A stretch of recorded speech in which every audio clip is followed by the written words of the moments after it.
I couldn't be more honored to tell the American people that we're bringing back their dollars and we're saving them and returning them to the United States Treasury. So I think we're doing a lot of good and an excellent collaboration with the cabinet to achieve these savings. This country has gotten bloated and fat and disgusting. That's a little bit descriptive. These guys have promised us that the reason they are gutting the government is to save you money, save all of us money. But here's the thing. When you take a step back and look at what they're actually doing, you begin to realize they're not doing a very good job of saving us money. A Wall Street Journal analysis of daily financial statements issued by the Treasury Department found that government spending since the inauguration in January of this year is $154 billion more than in the same period in 2024 during the Biden administration. Let me break it down. That means Donald Trump has spent $154 billion more than Joe Biden did at this time a year ago. The analysis essentially shows that Elon Musk's slash and burn philosophy isn't saving the American taxpayer money at all, which explains why he lowered his projected savings dramatically yesterday during a cabinet meeting. Meanwhile, Trump is set to land in West Palm Beach tonight, which is part of his weekly weekend vacation exodus. Since January, he has spent 10 out of the 11 weeks at one of his properties.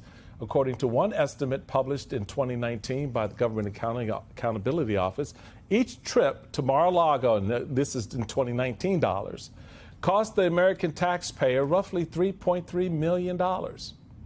Joining me now is Congresswoman Stacey Plaskett, delegate to the House of Representatives from the U.S. Virgin Islands. Madam Congresswoman, it's great to have you at the table. Good to be here with you. There's a whole lot of cost savings going on right now. Well, not really. But how come we don't seem to see it? Where is it? Because it's not really for you. They're not really saving money, right? The American Enterprise Institute did a study. Elon Musk says he has saved $140 billion with his cost savings. And the AEI, which is a conservative group, says that, no, actually, in fact, it was about $10 billion through the government cost That's savings. a hell of a difference. That's a tenth, not even a tenth of what they said it was going to be spending. So this is just a farce. It's all a farce. It's all a joke. This is not about saving costs in government. This is about destroying government that is there to benefit the American people so that they can enrich themselves. So what are they spending this money on? I mean, so is this one of those where they're robbing from this account to put money in another account? What do you see from your perch inside the Congress and the various committees that you serve on? Well, we are asking that there be an investigation of where this money is actually going and what the contracts are. Many of us find it very curious that many of the agencies are one that either Elon Musk has litigation or disputes with, or ones in which he has contracts that he believes he himself is going to be the one to save them, meaning he will put in more contracts for his own personal wealth. It's interesting to me. The New York Times talks about the canceled humanities grants to help pay for Trump's Garden of Heroes. More than 85% of his existing grants, which support museums, historical sites, and scholarly and community projects across the country, have been cut. Right. What? For a Garden of Heroes? Right. He's concerned about the Underground Railroad extolling Harriet Tubman. Yes. He's concerned about the African American Museum talking about the truth of this country, right? Which benefits all of us to have that knowledge. He's concerned about that and cutting those things, about the Kennedy Center and who's performing there, whether they liked him or didn't like him. But then he wants to take money and put it for individuals that he decides are the ones that we should be celebrating.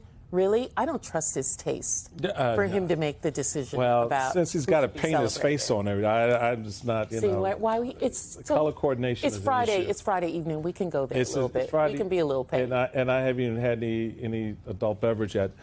Here's the deal. What are you guys doing? What's the Congress doing now?